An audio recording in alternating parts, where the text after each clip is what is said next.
ప్రముఖ పురాతత్వ శాస్త్రవేత్త డాక్టర్ వేలూరి వెంకట కృష్ణ శాస్త్రి గారి సంపాదకత్వంలో పురాతత్వ శాఖ వెలువరించిన స్వాతంత్ర్య సమరంలో ఆంధ్ర మహిళలు శ్రీమతి అచ్యుతిని గిరిజ గారు రాశారు. ఇవన్నీ కూడా ఈ వ్యాసాలు ఇవాళ 3/2/20 భాగం 3/2/20. ఇవాళ శ్రీమతి కలగర పిచ్చం 10/8/1883లో ఆమె జన్మించారు. 21/6/1952లో చనిపోయారు. అంటే 59 ఏళ్ళు మాత్రమే జీవించారు. 1832 ఆగస్టు, సెప్టెంబర్, అక్టోబర్ ప్రాంతాలలో రాయబేలూరు జైలు రాజకీయ స్త్రీ బందీలతో నిండి ఉండే. మధ్య వయస్కురాలైన ఒక ఆమె 4 ఏళ్లు నిండిన చిన్న బిడ్డను వెంట పెట్టుకొని జైలు శిక్ష అనుభవించటానికి వచ్చారు. ఆమె చాలా కృషించి ఉన్నట్లు కనిపిస్తున్న, ఎప్పుడు ఏదో ఒక పని చేస్తూనే ఉండే.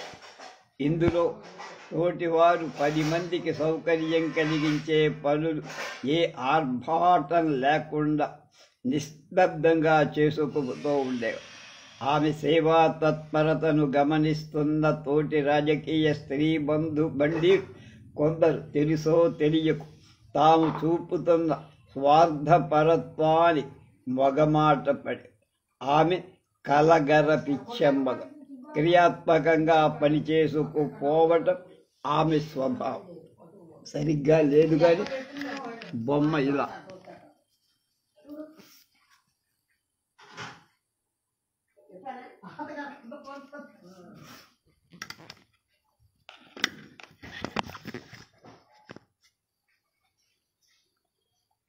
పశ్చిమ గోదావరి జిల్లా చాటపర్రు గ్రామంలో 10/8/1883 ఆమె జన్మించారు.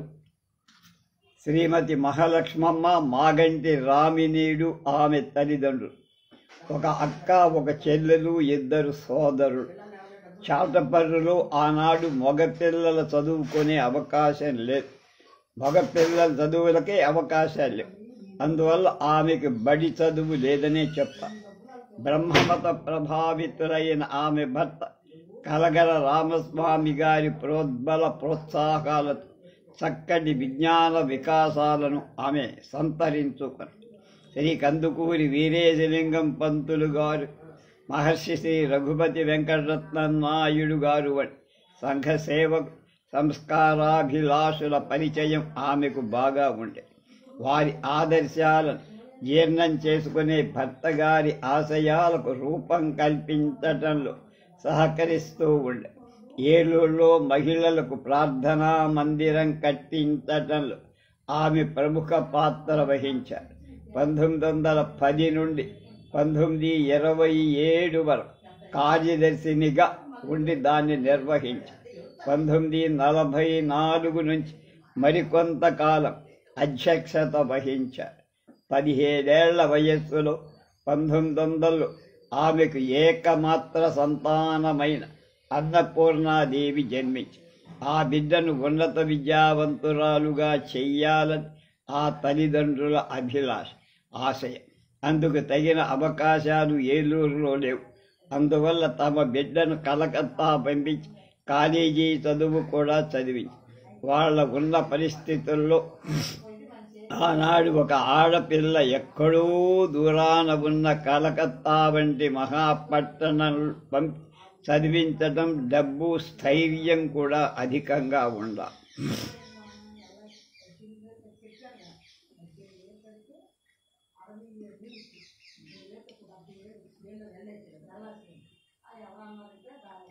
తల వంచుకొని పనిచేసి చూడటం తప్ప మాటలు, వాదనలు, వగర్పులు ఆమె పద్ధతిక.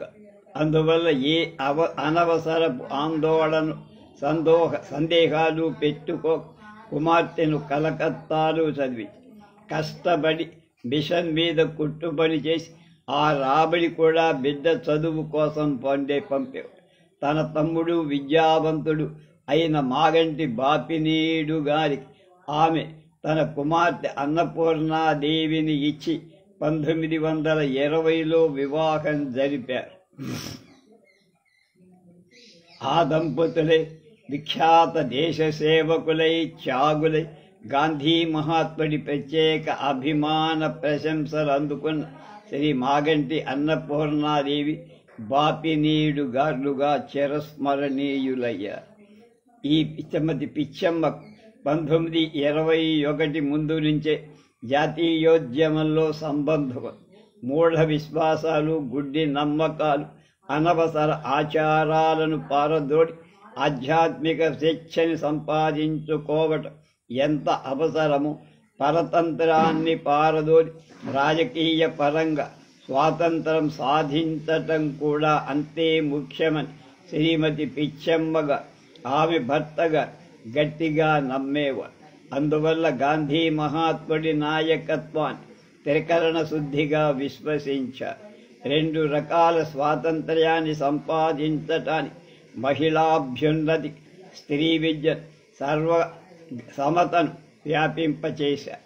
1910 నుంచి హరిజనోద్ధరణలో పాల్గొని పశ్చిమ గోదావరి జిల్లా హరిజన సంఘ కార్యనిర్వాహక వర్గ సభ్యురాలుగా ఉన్నారు. నూలు వడకడం, ఖాదీ ధరించడమే కాక ఆమె ప్రతి ఇంటికి తీసుకువెళ్లి ఖాదీ బట్టలు అమ్మేవారు.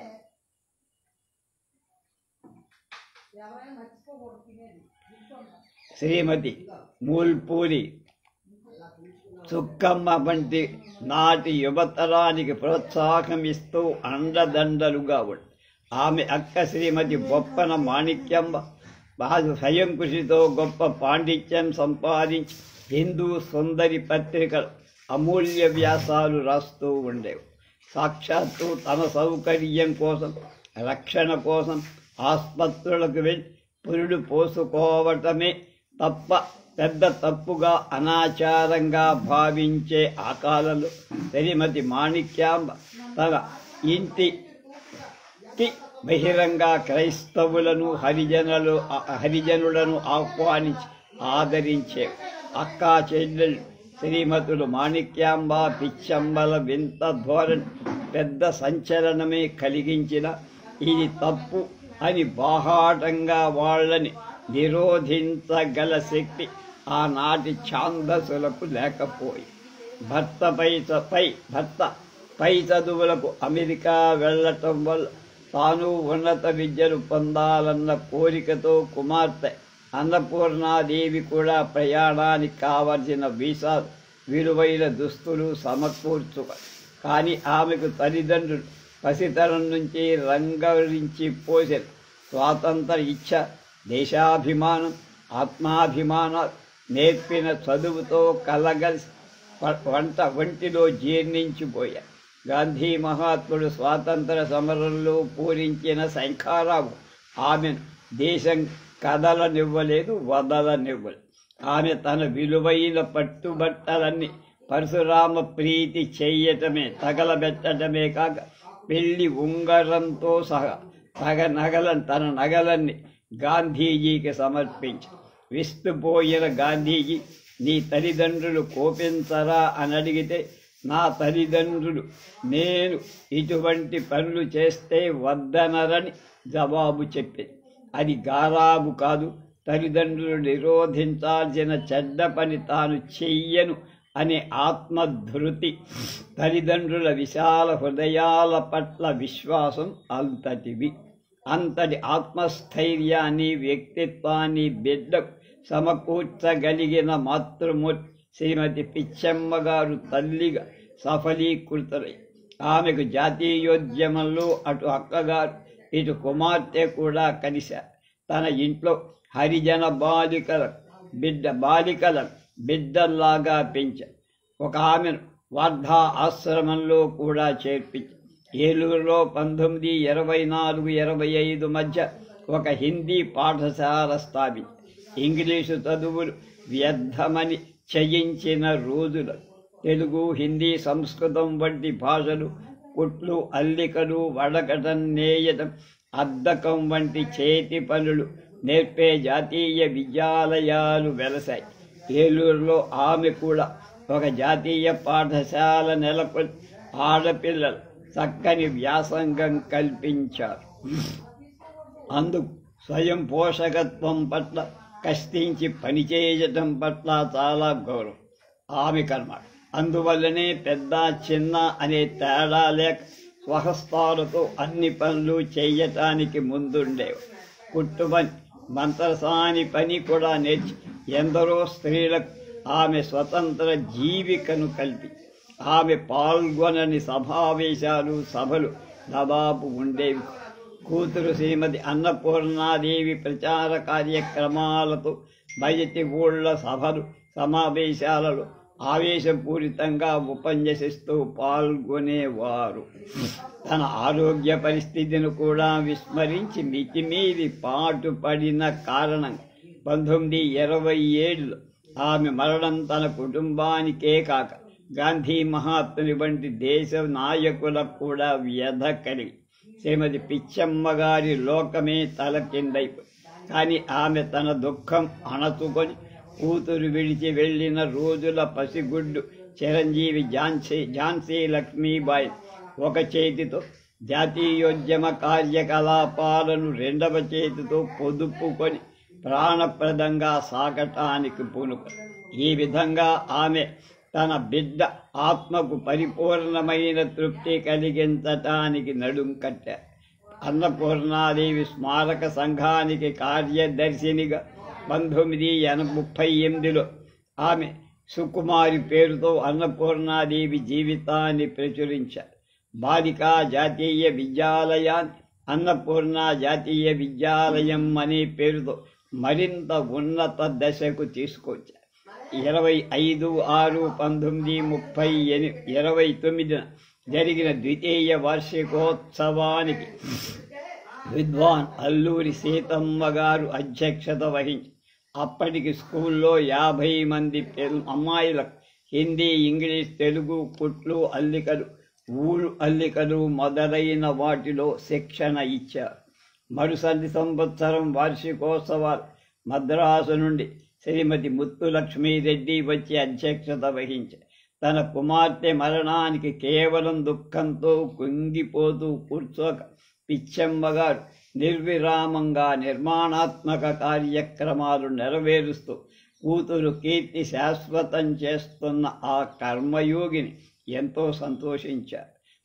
పోను శ్రీమతి పిచ్చమ్మ కృషి ఫలితంగా పాఠశాల పెరిగి విద్యార్థినులకు హాస్టల్ అవసరం కూడా ఏర్పడి 6వ వార్షికోత్సవానికి శ్రీమతి దుర్గాబాయమ్మ గారు, అయ్యదేవర కాళేశ్వరరావు గారు, శ్రీమతులు మద్దుల దమయంతి, కనపర్తి వరలక్ష్మమ్మ గారు ఎందరో వచ్చి శ్రీమతి పిచ్చమ్మ గారి స్త్రీ విద్యా వ్యాప్తిని శ్లాఘించి కూతురు పేర అన్నపూర్ణాదేవి స్మారక సదనం నిర్మించారు. ఆమె మోహన్ దాస్ కరంచంద్ పరిశ్రమాగారానికి తదితర సంస్థలకు భూములు ఇచ్చి శాశ్వత స్థిరత్వం కల్పి ఆమె ఈ సంస్థల ద్వారా మహాత్ముడి ఆదేశాలు ఆచరణలో పెడుతూ గాంధీతో జాతీయ ఉద్యమంతో సన్నిహిత సంబంధం పెంచుక దేశ నాయకులు అనేకలు వచ్చి ఈ సంస్థలు సందర్శించి మెచ్చి వెళ్ళేవారు. 1932 నాటి శాసనోల్లంఘనం వెల్లువ దేశాన్ని ముంచెత్తి అప్పటికి ఆమె మనుమరాలు చిరంజీవి ఝాన్సీ పాపకు 4 ఏళ్లు. అందువల్ల పిచ్చమ్మ గారు నిబ్బరంగా ఉద్యమంలో పాల్గొన్న సంవత్సరాల తరబడిగా గాంధీజీ ఆదేశాలకు రూపకల్పన చేస్తున్న ఆమెపై చర్య తీసుకోగల అవకాశాన్ని బ్రిటిష్ ప్రభుత్వం ఎదురు చూస్తూనే ఉంది. అవకాశం రాగానే వచ్చిందని ఆమెను అరెస్టు చేసి 6 నెలలు శిక్ష విధించి రాయవేలూరు జైలుకు మనుమరాలి మీద మమకారంతో ఆమెను కూడా వెంట తీసుకెళ్ళి ఏలూరులో ఎన్నో సంస్థలు నడుపుతూ సభలు, సమావేశాలకు హాజరవుతూ ఉండటం పరిపాటి. ఆ అలవాటు బట్టి ఆరోగ్యం బాగా లేకపోయినా తనకై తాను ఏదో పని కల్పించుకొని నలుగురికి తోడ్పడుతూ సేవ చేసేవాడు. 3 నెలలు గడిచేటప్పటికి ఆమె ఆరోగ్యం బొత్తిగా క్షీణించి ప్రమాదకర పరిస్థితి. అందువల్ల ప్రభుత్వం ఆమె శిక్ష ముగియకుండానే వెంటనే విడుదల చేసి మరి చాలా కాలానికి దేశానికి సేవ చేయాల్సి ఉన్న కారణంగా ఆమెకు ఆరోగ్యం కుదటపడి ఆమె నిర్వహిస్తున్న సంస్థలే కాక ఎవరు ఎక్కడ స్త్రీ విద్యా వ్యాప్తికి పూనుకున్న చేతి పరిశ్రమలు ప్రోత్సహిస్తున్న ఆమె ఎనలేని అభిమానం శ్రద్ధ కనపరిచేవారు. స్వయంగా అన్నిట్లోనూ పాల్గొనేవారు. జమీ గొల్వేపల్లిలో వల్లభనేని రామబ్రహ్మం దంపతులు స్థాపించారు శ్రీ అన్నపూర్ణాదేవి నేత పరిశ్రమాలయంకు ఆమెకు మరొక అభిమాన పుత్రిగా మారి ఆమె జిల్లా, తాలూకా, పట్టణం కాంగ్రెస్ సంఘ సభ్యులుగా ఉన్నారు. మరికొంతకాలం ఏలూరు పట్టణ కాంగ్రెస్ సంఘ అధ్యక్షురాలుగా ఉన్నారు. ఆమె పెంపు ఫలితంగా మనుమరాలు ఝాన్సీ పాప 4 ఏళ్ల వయస్సులోనే శాసనోల్లంఘనంలో పాల్గొన ఉప్పు మడులకు నీరు పెట్టడం, ఉప్పు పోగు చేయడం, శాసన ధిక్కార సూచకంగా దాన్ని అమ్మటం వంటి పెద్ద పనులే చేసింది. తన పుట్టినరోజు పండగ నాడు, ఇతర పండగలు పబ్బాలలో హరిజన పిల్లలను ఇంటికి పిలిచి వాళ్లతో ఆడి పాడి ఆదరించే. గాంధీ ఆంధ్రదేశం వచ్చిన ఈ అమ్మాయిని ముద్దు చేసి దీవించారు మహాత్ముడు. గాంధీ తాతకు ఆమె ఉత్తరాలు రాయటమే కాక తన 7వ ఏట గాంధీజీని కీర్తిస్తూ ఒక చక్కని పాట కూడా రాసి శ్రీమతి పిచ్చమ్మ గారి ప్రభావం అంత గొప్పది. కూతురు స్మారక సంస్థలు నిర్వహించటంలో కానీ మనుమరాలిని పెంచటంలో కానీ వింత అతిశయం లేవు. కానీ ఆ పని నిర్వహించటంలో తన ఆశయాలను సిద్ధింప చేసుకుంటూ తన వారి కీర్తి పెంచుతూ సంఘానికి, సమాజానికి, దేశానికి సేవ చేయ పూనుకోవటం ఒక మహత్తర విషయం. 1952 జూన్ 21న తన అంతిమ క్షణాలలో ఆమె గాంధీని స్మరిస్తూ దేశమాత ఒడిలో ఒరిగిపోయారు. శ్రీమతి ఎర్నేని లీలాదేవి 1906లో జన్మించారు. 1951లో మరణించారు. అంటే 45 ఏళ్ళు మాత్రమే జీవించారు. ప్రజలలో ఉన్న ఉత్తమ స్వభావాన్ని బయటికి తెప్పించి శాశ్వత విధానంలో ప్రజాహిత కార్యక్రమాలు చేయించగలవాడే నిజమైన నాయకుడు. గాంధీజీ భారతదేశానికి నాటికి నేటికి ఏకైక నాయకుడుగా ప్రతి హృదయంలో నిలిచిపోవటానికి కారణం అదొక్కటే. తమ ఆలోచనలకు, కార్యరూపాలు, వ్యాసంగాలకు ఇల్లే ఎల్లలుగా బతుకు ఏడుస్తున్న భారత స్త్రీల గాంధీ మహాత్మ గొప్ప చైతన్యం కలిగి అందులో ఆంధ్ర మహిళలు అత్యధిక సంఖ్యలో సంకుచిత పరిధి దాటి బయటికి వచ్చి తమ చైతన్యం స్రవంతిలో శాంతి సమరాన్ని 3 పూలు 6 కాయలుగా సఫలం చేశారు. సేవానురక్తి, దేశభక్తి, త్యాగ నిరతితో దేశానికంతటికి ఆదర్శప్రాయులై గాంధీ మహాత్ముడి అభినందనలు, ఆశీస్సులు అందుకున్నారు ఆంధ్ర మహిళ. శ్రీమతి ఎర్నేని లీలావతీదేవి అలాంటి వారిలో ఒకరు. ఆమె ఫోటో ఇది. ఎర్నేని లీలావతి గారు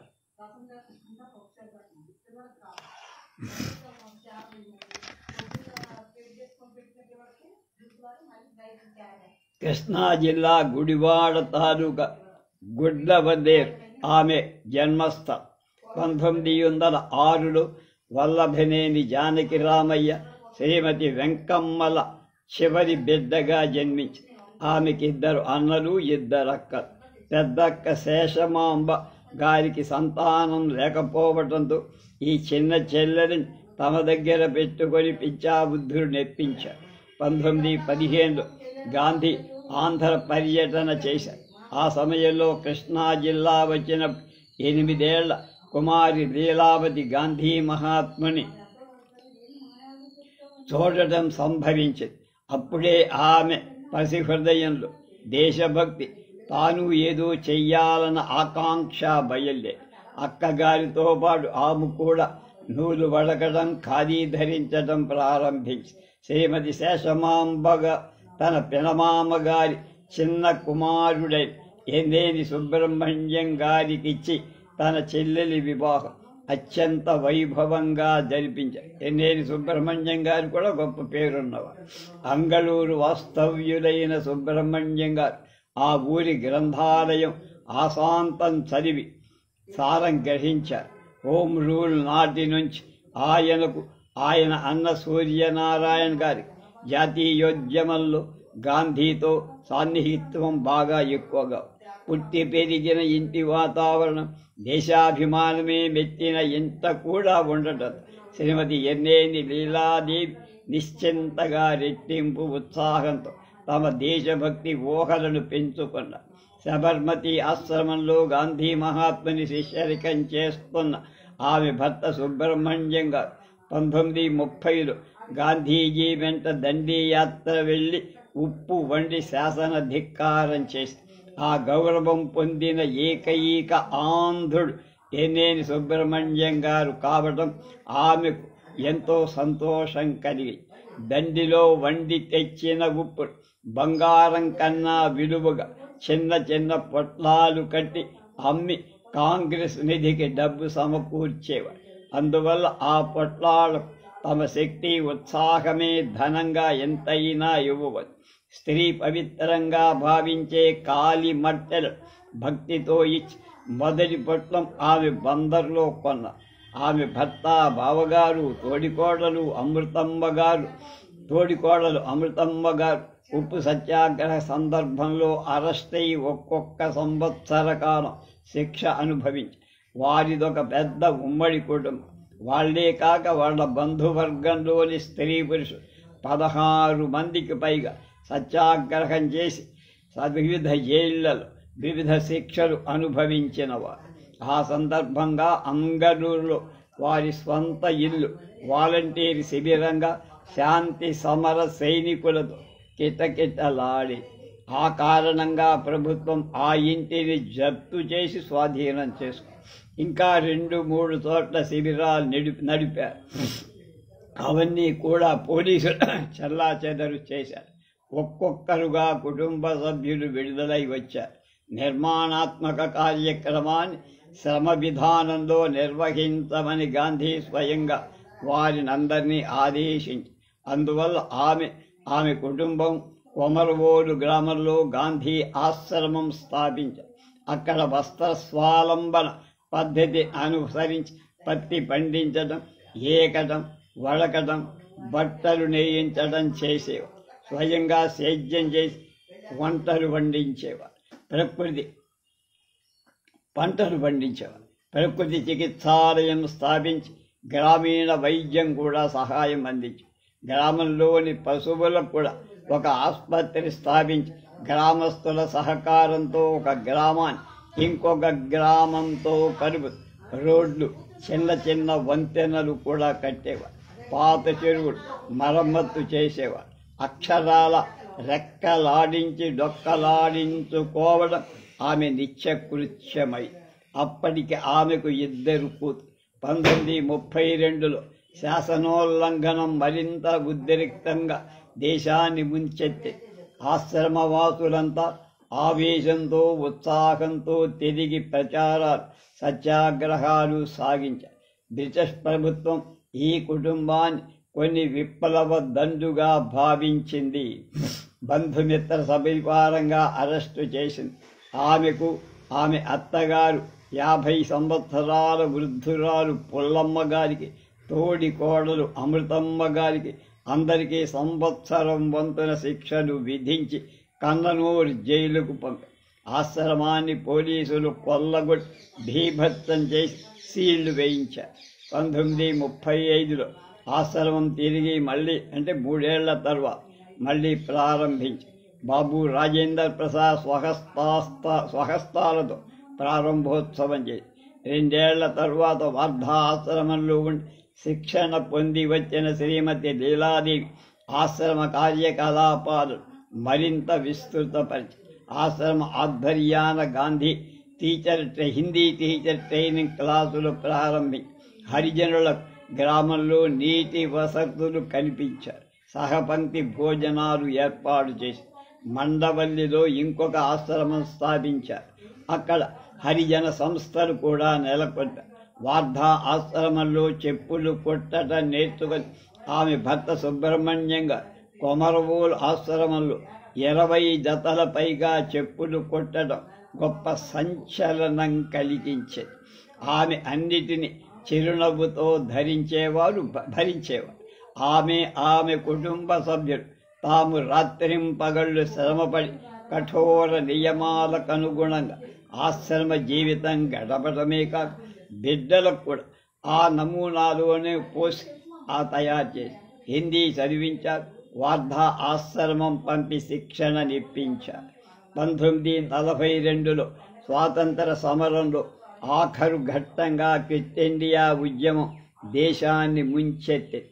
ఆమె తోటి కోడలు, వారిద్దరి అమ్మాయిలు కుమారి రాధా మనోహరమ్మ, కస్తూరీదేవి, బంధువులు, పౌర స్త్రీలు కలిసి అత్యుత్సాహంతో రాత్రింబగళ్ళు 3 నెలలు పరిసర ప్రాంతాలన్నిటిని ప్రచారం చేశారు. దళాలుగా చేరి సత్యాగ్రహం చేసేవారు. పోలీసులకు రకరకాలుగా చికాకు పెట్టి శాసన ధిక్కారం చేసేవారు. మొత్తంగా అందరూ అరెస్ట్ అయ్యారు. వివిధ శిక్షలు అనుభవించడానికి వేర్వేరు జైళ్లకు వెళ్ళారు. ఆమె తన పసిబిడ్డ చిరంజీవి ప్రఫుల్ల కుమారిని తీసుకొని రాయవెల్లూరు జైలుకు వెళ్ళారు. ఆమె కుమార్తె 13 సంవత్సరాల కుమారి కస్తూరీదేవి కూడా 6 నెలలు శిక్ష అనుభవించింది. 1943లో తిరిగి జైలుకు వెళ్ళి పసిపిల్ల వెంటనే ఉంది.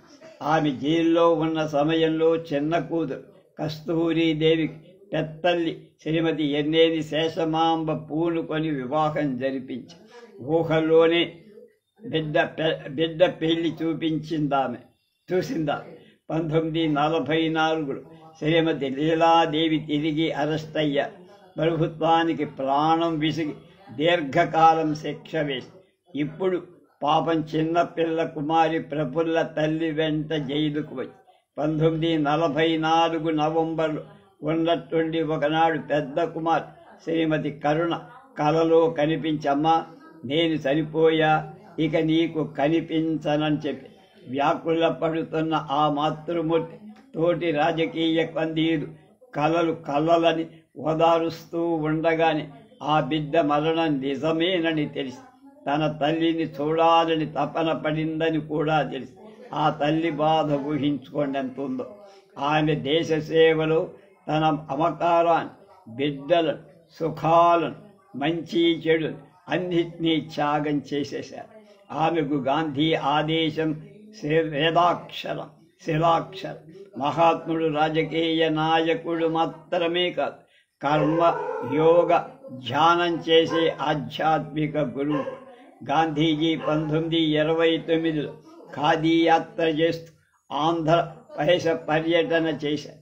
అప్పుడు అంగళూరు వచ్చి ఎన్నేని వారి కుటుంబ సభ్యులను ఆశీర్వదించి శ్రీమతి లీలాదేవి తదితర కుటుంబ స్త్రీలు తమ నగలను భక్తితో కాంగ్రెస్ నిధికి సమర్పించి తిరిగి 1933 డిసెంబర్ 34 జనవరిలో హరిజన యాత్ర సందర్భంగా గాంధీజీ అంగళూరు వచ్చి అంగళూరు బొమ్మలూరులో ప్రచారం చేసి హరిజనులకు దేవాలయ ప్రవేశం కల్పించారు. ఆ సమయంలో తిరిగి మహాత్ముడు ఎన్నేని కుటుంబ సభ్యులందరినీ పేరు పేరున అభినందించి ఆశీర్వది. అప్పుడు ఆమె బంధు స్త్రీలు తమ మంగళసూత్రాలతో సహా కాంగ్రెస్ నిధికి సమర్పించి నాటి నుంచి పసుపు కుంకుమలే వాళ్లకు అలంకారం. వారి ఇంట అందరూ 3-4 సార్లు జైలు శిక్ష అనుభవించిన దేశభక్తులు.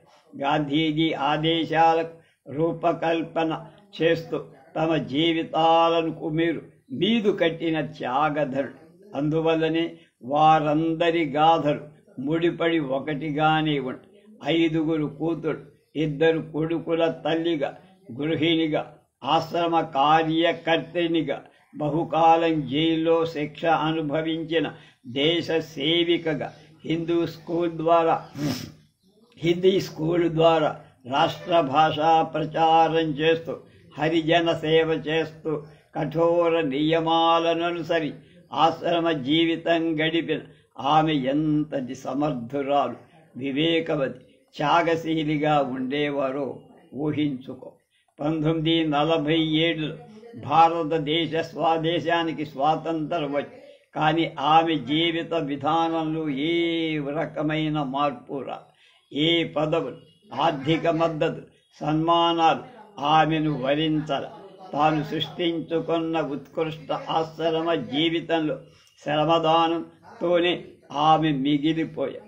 గబగబా అన్నీ ముగించుకొని ఇక వచ్చిన పని అయిపోయిందన్నట్లుగా 45 వయస్సుకే 1951 నవంబర్లో కార్తీక పౌర్ణమి నాడు ఆ త్యాగమూర్తి విమలాదేవి శాశ్వతంగా కన్నుమూశారు. శ్రీమతి దేవులపల్లి సత్యవతమ్మ జన్మించింది 15/6/1893. రాత్రి 10 గంటల సమయం నిడదవోలు రైలు స్టేషన్లో హౌరా మెయిల్ ఆగింది. ఒక పెట్టెలో నుంచి శ్రీమతి దుర్గాబాయమ్మ, ఏమండో సత్యవతమ్మ గారు, ఇటు నేను ఇక్కడే ఉన్నా అని చెయ్యూపుతూ కేకబెట్టారు.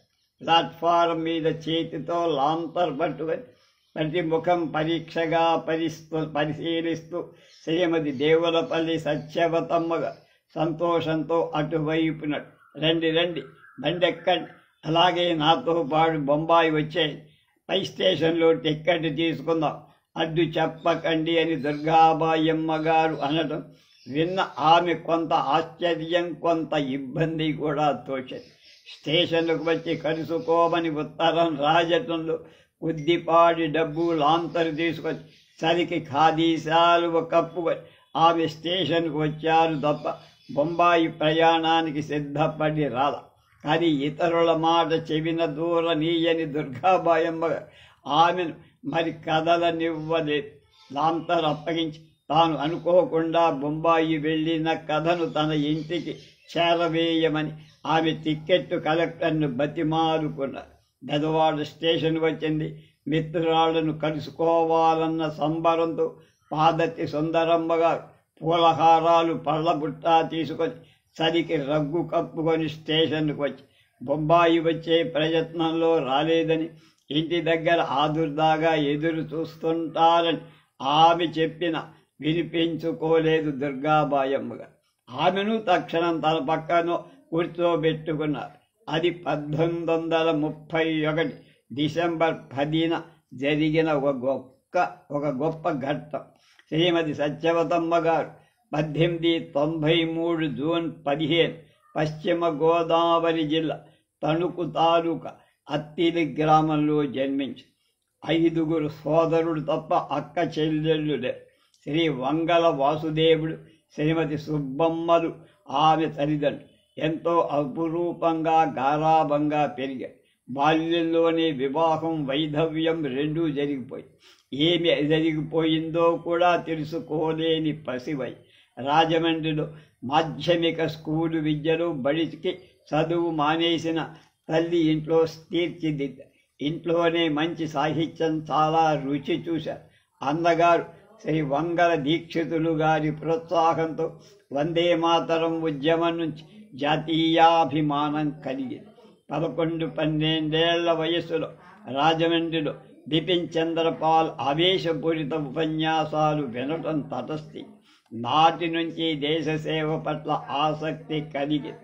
విదేశ వస్తు బహిష్కరణతో చాలా పట్టుదలగా పాల్గొని 1920 నుంచి అఖిల భారత సంఘంలో సభ్యులుగా గాంధీ ఆదేశానుసారం నేటికి రాట్నం మీద నూలు వలికి దేయించిన బట్టలు కట్టుకోవటం అలవాటు. 1923లో కాకినాడ కాంగ్రెస్ జరిగిన నాటి నుండి దుర్గాబాయమ్మ గారితో పరిచయం అయ్యింది. 1929-30లలో భారతీయులు 50 మందిని ఉత్తేజపరచిన ఉప్పు సత్యాగ్రహోద్యమం ముమ్మరంగా జరిగింది, కొనసాగింది. ఎక్కడ చూసినా ఉప్పు వండటాలి, ఉప్పు కొటారుల మీద దాడి నడవటాలి. శాసనోల్లంఘనం చేసిన పర్యవసానంగా లాఠీచార్జీలు, హింసలు. ఆమె జంకు గుంకు లేకుండా నిర్భయంగా శాసనోల్లంఘనాలు చేసి లాఠీ దెబ్బలు తినేవారు. నర్సాపురం తాలూకా లింగనబూయి చర్ల ఉప్పు సత్యాగ్రహం అతి దీక్షగా పనిచేశారు. లాఠీ దెబ్బలు తిన్నారు. శ్రీమతులు శృంగార కవి లక్ష్మీ నరసమ్మ, తల్లా ప్రకట విశ్వసుందరమ్మలతో కలిసి మీరాబాయి చరఖా పాఠశాలలు దూదేకడం, ఏకుడునే చేయటం నేర్పేవారు. తణుకులో హిందీ క్లాసులు నడిపారు. అనేక బహిరంగ సభలకు అధ్యక్షత వహించారు. అనేక సమావేశాలు దేశభక్తి పూరితమైన కవితలు రాసి చదివేవారు. రౌండ్ టేబుల్ కాన్ఫరెన్స్ సందర్భంలో భారత ప్రజా ప్రాతినిధ్యాన్ని చర్చించి కొంత ప్రభుత్వంతో సంప్రదింపులు జరిపి సాధించాలన్న సంకల్పంతో గాంధీ ఇంగ్లాండ్ వెళ్ళారు. ఆ సమయంలో 1931 డిసెంబర్లో బొంబాయిలో అఖిల భారత స్త్రీ సేవాదళం శిబిరం నెలకొని శిక్షణ ఇస్తున్నారు. అక్కడ శిక్షణ పొందటానికి పోతూ దుర్గాబాయమ్మ బలవంతం చేయటంతో సత్యవతమ్మ గారు అనుకోకుండా బొంబాయి చేరారు. నెల రోజులు శిబిరంలో శిక్షణ పొంది ఢిల్లు మార్చింగ్, కర్రసాం, రాత్రులు గస్తీ తిరగటం వంటివన్నీ నేర్చారు. శ్రీమతి కమలాదేవి చట్టోపాధ్యాయ, సరోజినీ నాయుడు లాంటి దేశ సేవిక నాయికలు చెప్పే అనుభవాలు, ఉపన్యాసాలు, ప్రబోధాలను ఆకళింపు చేసుకుని శిబిరంలో అప్పుడు 3000 మంది స్త్రీలుండేవారు. డిసెంబర్ 18 గాంధీజీ భారతదేశానికి తిరిగి వచ్చారు. హార్బర్ అంతా జాతీయ పతాకాలతో, ఇండియా పటాలతో అలంకరించి 3000 మంది వాలంటీర్ ఖాదీ తెల్లని చీరలు, పచ్చ జాకెట్లు ధరించి గాంధీజీ అభివాదం చేసి పూలమాలల గుట్టలు పడి హరివిల్లు నేలవాలిందా అన్నట్టు ఆ సుందర దృశ్యం చూసి ఆమె పరవశించారు. భారతీయుల హృదయాధినేత గాంధీజీకి మనస్ఫూర్తిగా నమస్కరించారు. ఆయన ఆజ్ఞను శిరసావహించటానికి మరొకమారు నిర్ణయించుకుని చర్చలు విఫలమయ్యాయి. శాసనోల్లంఘనం తప్పదని తేలింది. పోలీసులు శిబిరం స్వాధీనపరుచుకొని మానేశారు. ఇతర స్త్రీలతో పాటు ఆమె ఇల్లు చేరుకున్నారు. 144వ సెక్షన్ అమలు పరుస్తున్నట్టు స్టేషన్లో శ్రీముఖం అందుకున్నారు. ఆమె లెక్క చేయలా మరింత పట్టుదలతో పికెటింగులు జరిపారు. ఫలితంగా తణుకులో అరెస్టు చేసి 6 మాసాలు కఠిన శిక్ష వేసి సి క్లాస్ ఇచ్చి రాయవెల్లూరు జైలుకు పంపారు.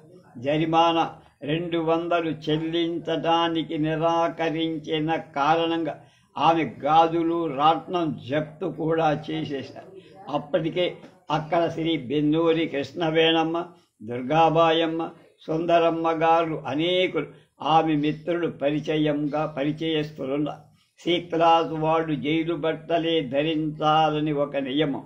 ఆ తనకు ఏ క్లాసు ఇచ్చినా ఒకే నేరానికి ఒకే శిక్ష సిద్ధాంతం ప్రకారం ఐచ్ఛికంగా సి క్లాసులోకి వచ్చిన దుర్గాబాయమ్మ గారు రాజకీయ బందీలందైన స్త్రీలు మామూలు నేరస్తులు కాదని, వాళ్ళు జైలు బట్టలు కట్టుకోవాల్సిన అవసరం లేదని అలజడి లేవదీసి సంఘ బలం పుష్కలంగా ఉండటంతో ఆమె పోరాటం జయించింది. ప్రభుత్వం ఆమెను వేరే జైలుకు పంపించిన రాజకీయ బందీలైన సి క్లాస్ స్త్రీలు తమ బట్టలే తాము కట్టుకోవచ్చని అనుమతి ఇచ్చారు. అందువల్ల అప్పుడే జైలు ప్రవేశించిన శ్రీమతి సత్యవతమ్మకి జైలు బట్టలు కట్టుకోవాల్సిన బెడద తప్పిపోయి తిండి తిప్పలు వగైరా ఇబ్బందులు ఎలాగూ ఉండనేవాడు. 6 నెలల కఠిన శిక్ష అనుభవించి విడుదలై ఇల్లు చేరారు. నిజం చెప్పాలంటే అప్పటి వరకు స్త్రీలకు స్వేచ్ఛ కాదు, స్వాతంత్ర్యం కాదు. లేవు. గుళ్ళకు, గోపురాలకు, హరికథలకు, పురాణాలకు మించి వాడు ఎక్కడికి వెళ్ళే అవకాశం లేదు. వాళ్లతో నిమిత్తం లేకుండా చిన్న పెద్ద పనులన్నీ తీరిపోయాయి. అటువంటి భారత స్త్రీకి గాంధీ మహాత్ముడి జాతీయోద్యమం పేరుతో స్వతంత్రం లభించి స్వేచ్ఛ చవి చూశారు. తమకున్న శక్తి సామర్థ్యాలు గమనించారు. తమ విలువ కనీసం తామైనా గ్రహించగలిగారు.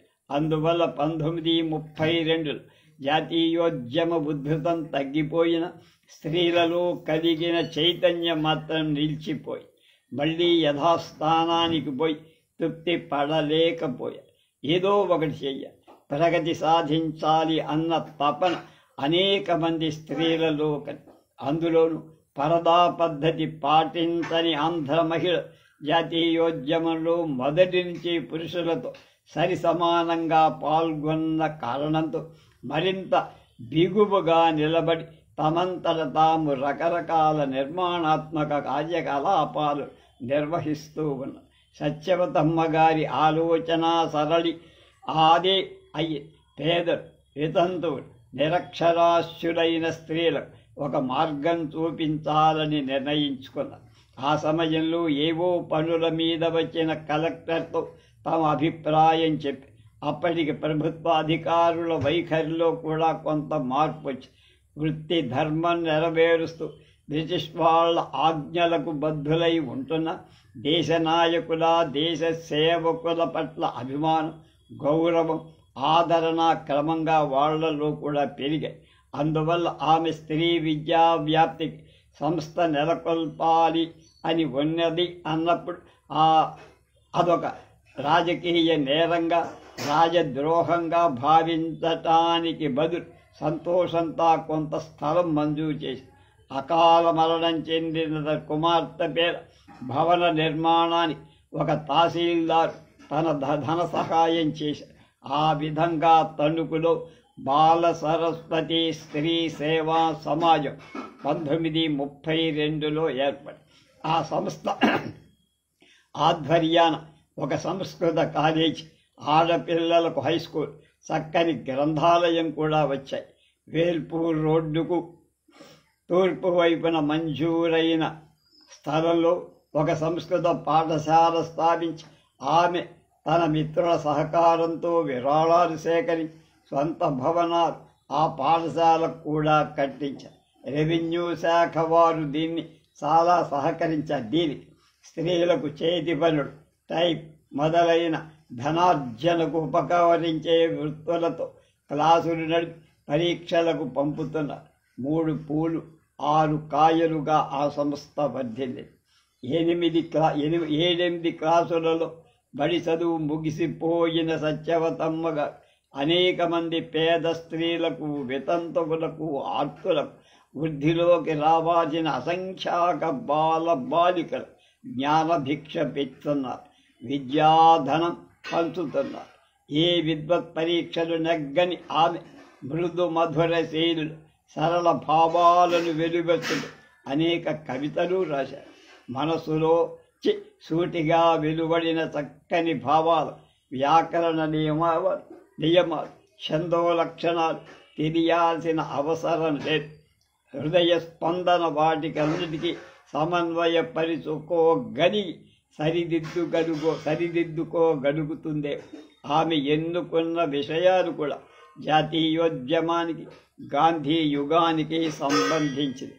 రథచోదితుడవు విరాజిల్లు కేశవున్ మరపించు శ్రీ గాంధీ మహిమ దలచి యుద్ధ విశ్రాంతి గైకొని ఉండుడయ్య మరల రాగల సంగ్రామ మహిత విజయ లక్ష్మి కరగ్రహణము కొరకు లక్ష్యమించి అంటూ సత్యాగ్రహులు తమకొచ్చిన అమూల్య అవకాశాన్ని విశదపరుస్తారు.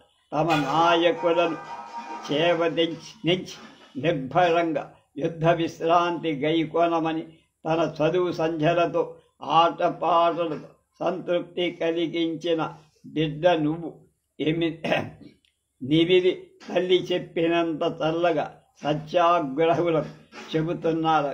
అంతటి చేవగల నాయకుడు ఇంతటి ఉత్సాహం గల శాంతి సేనావాహిని ప్రపంచ చరిత్రలో మరెక్కడా లేదేమో కనిపించలే.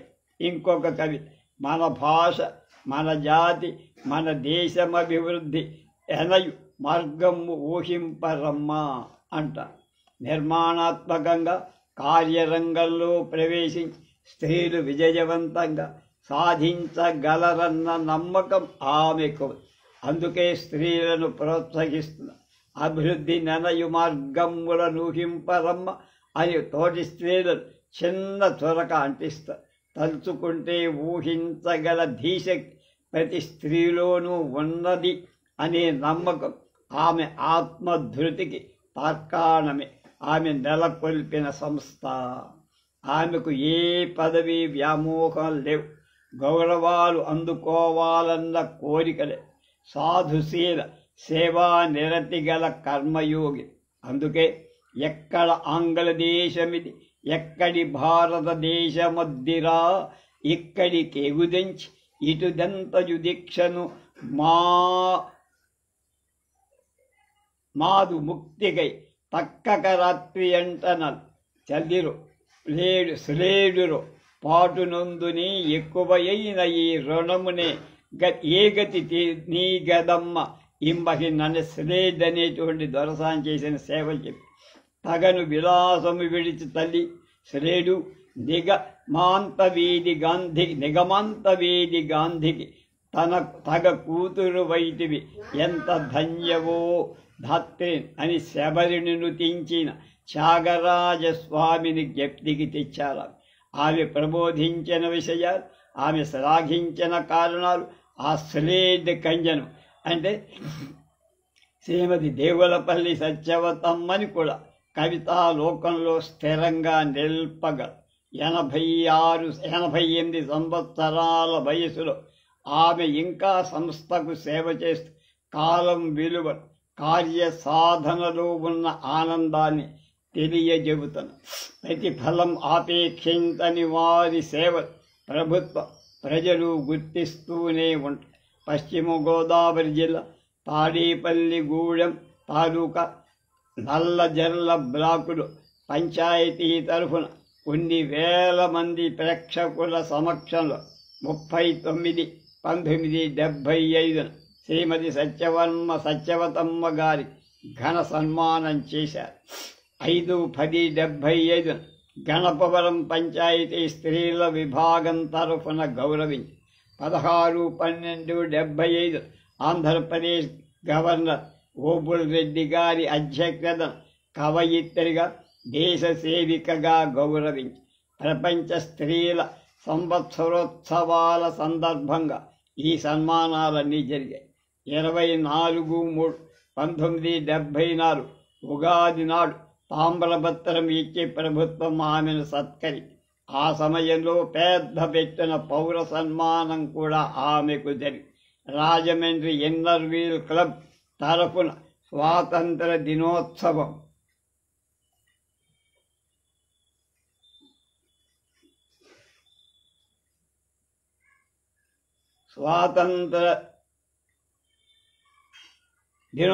సందర్భంగా 15/8/1976 త్యాగశీలిగా ఆమెను గౌరవించి దేశ సేవికగా, స్త్రీ విద్యా వ్యాప్తికి నిరంతరం శ్రమిస్తున్న సాధకిగా, కవయిత్రిగా ఆమెకు ఎన్ని సన్మానాలు చేసినా లెక్కలేదు, వింత లేదు.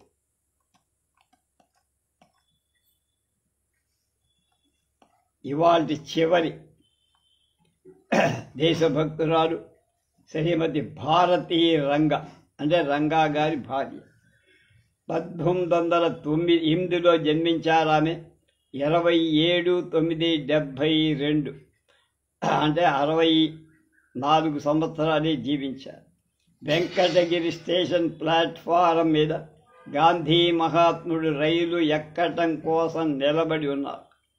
మరికొంత వ్యవధానం ఉందని తెలిసిన ఆయన శ్రీమతి భారతీదేవి భుజం పైన ఒక చెయ్యి, శ్రీమతి కనకమ్మ భుజాన ఒక చెయ్యి వాత్సల్య అభిమానాలతో ఉంచి పచారు చేస్తూ, అమ్మ భారతీదేవి, ఆంధ్ర మహిళలు పురుషులలో ఉండే ఉత్సాహమే కాదు, కార్యశూరత్వం కూడా ఉందమ్మా. ఆంధ్ర కాంగ్రెస్ మహిళా విభాగానికి మీరిద్దరూ పట్టు కొమ్మలు. నువ్వు కనకమ్మను జత కలుపుకొని పనిచేయటం నాకెంతో సంతోషంగా ఉందమ్మా అని అన్నారు. 1932 శాసనోల్లంఘన సందర్భంలో గుంటూరు జిల్లాలో ఆమె వహించిన ప్రముఖ పాత్ర. అంతకు పూర్వం 1930 ఉప్పు సత్యాగ్రహం నాటి నుంచి ఆమె జాతీయోద్యమంలో పాల్గొనడం అన్ని సవిస్తరంగా తెలుసుకున్న కారణంగా మహాత్ముడు శ్రీ రంగా దంపతుల స్వగ్రామమైన నిడుబ్రోలుకొచ్చారు. వారి ఆతిథ్యం స్వీకరించి బహిరంగ సభలు ఉపన్యసించి ప్రజల నుండి సేకరించిన విరాళాలు తన బంగారు గాజులను జత చేసి స్వయంగా అల్లి తయారు చేసి చక్కని సంచిలో వేసి శ్రీమతి భారతీదేవి అందించగా మహాత్ముడు బోసి నవ్వులతో స్వీకరించారు. ఆ మర్నాడు జాతీయోద్యమంలో పాల్గొని ఘోషాబదలి జైళ్లకు వెళ్ళిన చెబ్రోలు వీర వనితలు 10 మందిని పేరు పేరున వరుసలో ఆమె మహాత్మునికి పరిచయం చేశారు. జమీన్ రైతుల సమస్యలు పరిశీలించడానికి వెంకటగిరి వెళ్ళిన మహాత్ముని కోరికపై ఆమె తిరిగి వెంకటగిరిలో కలుసుకొని మాట్లాడారు. భారతీ రంగా ఎలా ఉంటారో ఒకసారి చూద్దాం.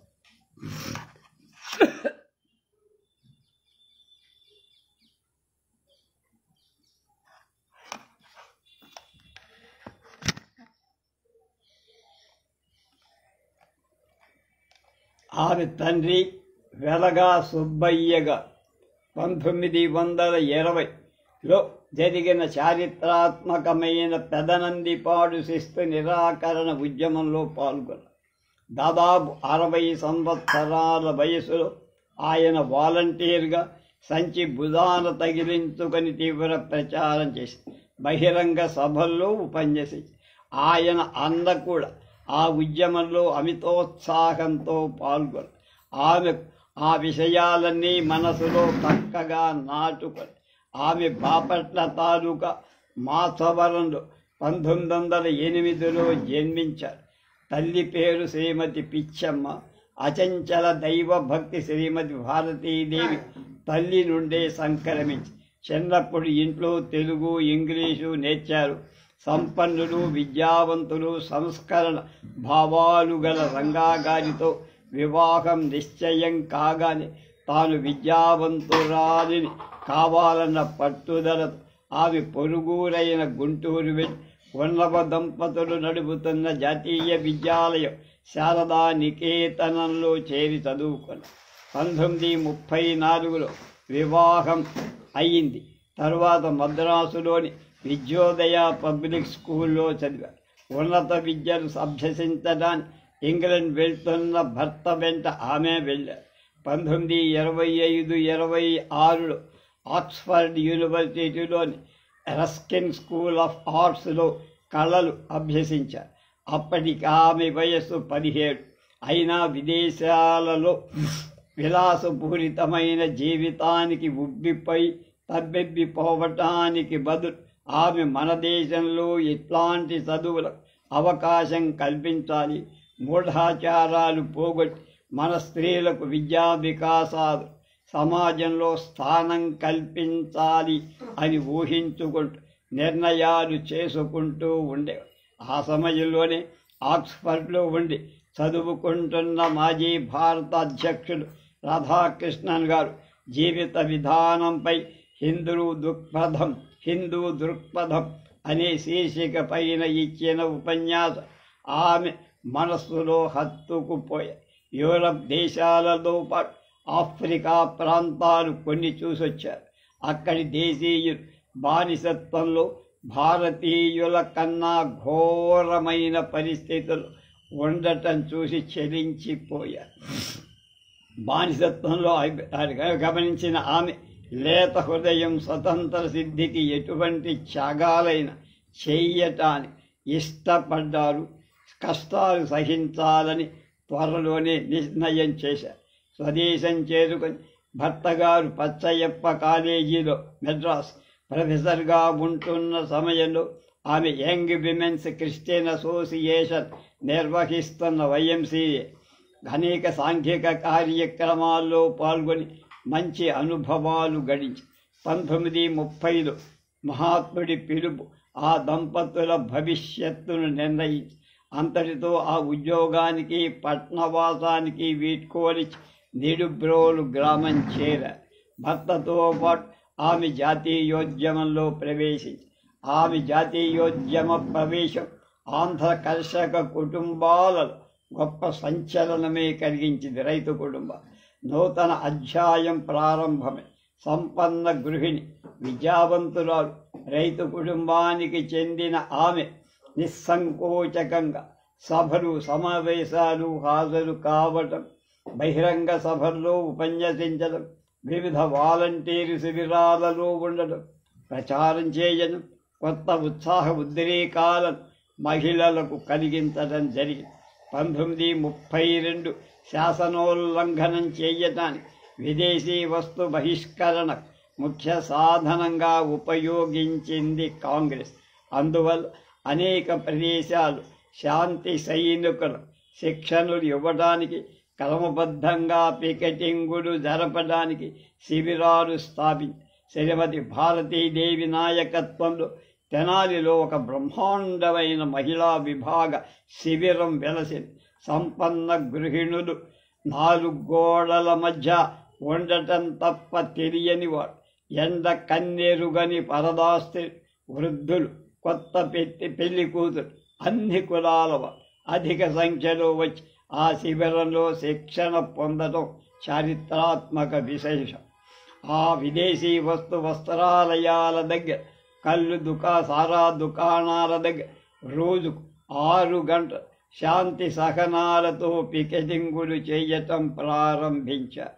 ఈ విధంగా ఆ శిబిరం ఆంధ్రదేశానికి అంతటికీ తలమాణిక్యంగా 6 నెలలు నడిచి ఇంతమంది మహిళలు ఇంత చక్కగా శిబిరంలో ఉండటం, నిరవధికంగా శాసనోల్లంఘనం జరుపుతుంటే నాయకులు అనేక మంది వచ్చి చూసి ఆశ్చర్య సంతోషాలు వెలుబుచ్చేవారు. ఆ ఖ్యాతి చివరి గాంధీ మహాత్ముడి దాకా వ్యాపి ఆంధ్ర మహిళల పట్ల ఆయనకున్న గౌరవం మరింత పెరిగింది. భారతీదేవి నిర్వహణా శక్తి, దీక్ష ఆయనకెంతో సంతోషం కలిగి ఇదంతకాలం అధికారులు సహించగలరు. 1932 జనవరి 27 తెనాలిలో అరెస్టు చేసి 1 ఏడాది జైలు శిక్ష, 500 రూపాయల జరిమానా భారతీయ రంగాకు విధించారు. ఆమె బంధువులు జరిమానా చెల్లించడంతో 1 ఏడాది శిక్ష అనుభవించడానికి ఆమె రాయవెల్లూరిని పంపారు. ఆ సమయంలో అక్కడ శ్రీమతి దిగుమర్తి జానకీబాయమ్మ, పాదర్తి సుందరమ్మ, కొల్లా కనకవల్లి తాయారమ్మ, తుమ్మల దుర్గాంబ గారు లాంటి వాడు ఎందరో ఉన్నారు. ఆమె తన సాధు స్వభావంతో, చల్లని మాటలతో, ఆప్యాయతతో అందరికీ ఆత్మీయురాలిగా ఉండి శిక్షణా కాలాన్ని పూర్తి చేసుకు జైలులో ఉన్న ఇబ్బందులు, కష్టాలు ఆమెను ఏమాత్రం కొంగదీయదు. ఆమె రైతు బిడ్డ. ఆమె భర్త విదేశాల్లో దక్షిణ భారతంలోనే పత్తి పంట అభివృద్ధి అనే విషయం పైన డీలిట్ పట్టం తీసుకున్నారు. దాంతో ఆమెకు ఎప్పుడూ లేని కృషి వలులు వాళ్ళ అభ్యుదయమే మనస్సులో మెదులుతూ ఉండి విదేశాల్లో ఉన్నప్పుడు, పర్యటన చేస్తున్నప్పుడు కూడా వ్యవసాయం గురించిన విషయాలు, రైతు పంటలకు బీమాలు, అలాగే పశువుల బీమాలు, వారి బిడ్డలకు విద్యా వికాసాలు, వారి స్త్రీల సంక్షేమం గురించి తెలుసుకుంటూ మన దేశంలో వాటిని ఉపయోగించగల విధానాలు ఆచరణలోకి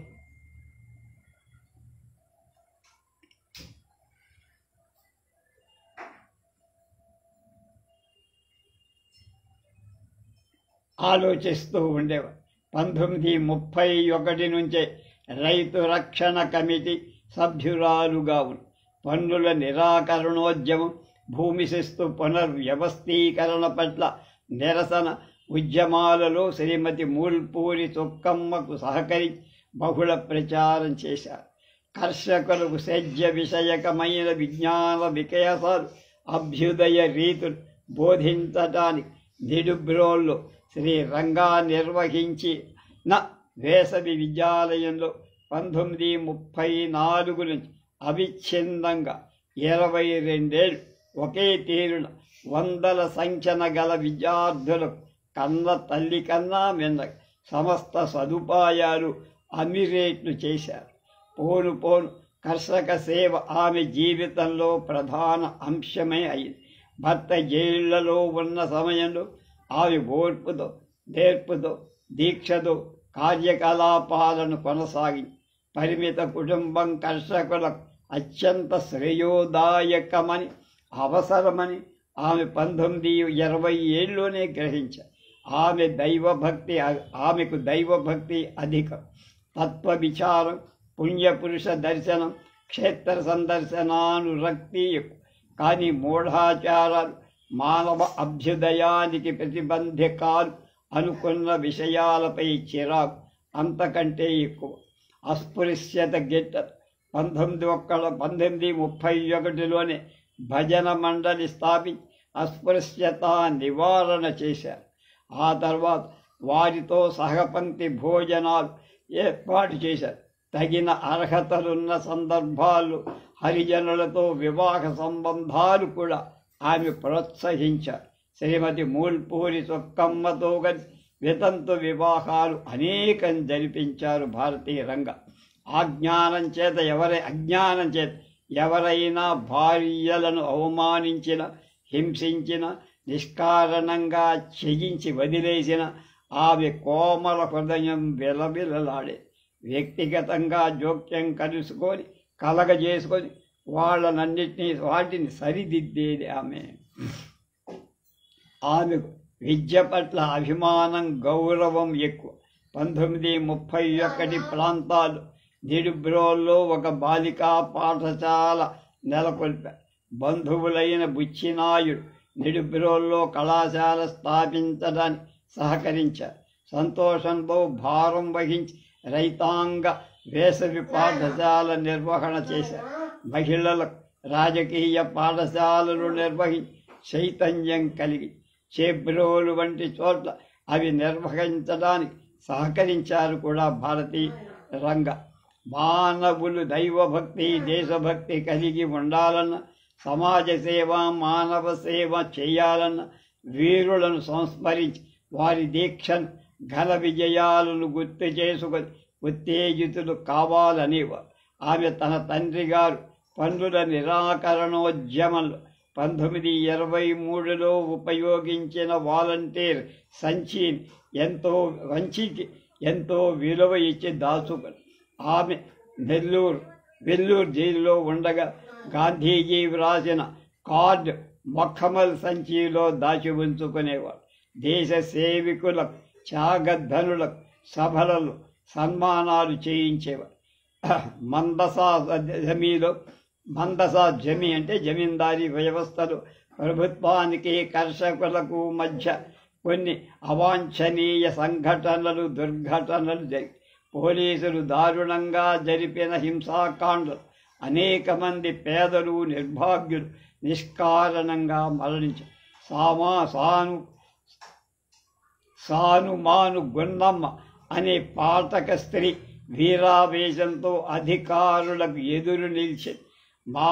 నిండు చూలాలైన ఆమెను పోలీసులు తుపాకులకు బలి చేసి శ్రీమతి భారతీదేవి హృదయం ఇక భరించలేకపోయి గున్నమ్మ నేల కొరిగిన చోట ప్రజల సహకారంతో చిన్న మందిరం నెలకొని సానుమాను వీరను గున్నమ్మ పేర చిరస్థాయి చేశారు. ఆమె దేశాటం ఎంతగానో చేశారు. ఆసేతు హిమాచలం తిరిగారు. ప్రతి చోట ప్రాచీన ఔన్నత్యాన్ని ఆమె చూడగలిగారు. ఆమె వివిధ సంఘాలకు, సమావేశాలకు సారథిగా ఉండి సేవలందించారే తప్ప పిలిచి ఇచ్చిన మంత్రిత్వం లాంటి పదవులు తీసుకోవాలి. ఆమెకు వాటిపై నిరసనే ఎక్కువ. ఆమె సేవలను నిరంతర కృషిని వివరిస్తూ అనేక బృహత్ గ్రంథాలే వచ్చాయి, కవితలే ప్రచురించబడ్డాయి. కానీ శ్రీమతి భారతీదేవి బహు సౌమ్యురాలు అని ఆమెతో జైలు జీవితం గడిపిన దేశ సేవికులు అంటున్నప్పుడు మమ్మల్ని రాణిలాగా స్వాతంత్ర సమరంలో నడిపించారు అని పల్లె స్త్రీలు కళ్ళు తుడుచుకుంటున్నప్పుడు మమ్మల్ని అమ్మలాగా ఆదరించారని నిష్కపట రైతు యువకులు గౌరవం చూపినప్పుడు ఆమె కీర్తి మరింతగా ప్రకటితం అవుతుంది. హృద్రోగం వల్ల 1972 సెప్టెంబర్ 27 అకాల మరణం పొందిన ఈ బహుముఖ సేవాధురీన చిత్రపటానికి 1978 సెప్టెంబర్ 2న శ్రీమతి ఇందిరాగాంధీ పుష్పాంజలి ఘటించి గౌరవించారు. అది గొప్పతనం. రేపు శ్రీమతి చుండూరి రత్నమ్మ సంఘ సేవా పరాయణి అని బిరుదు పొందిన శ్రీమతి చుండూరి రత్నమ్మ గురించి రేపు తెలుసుకో.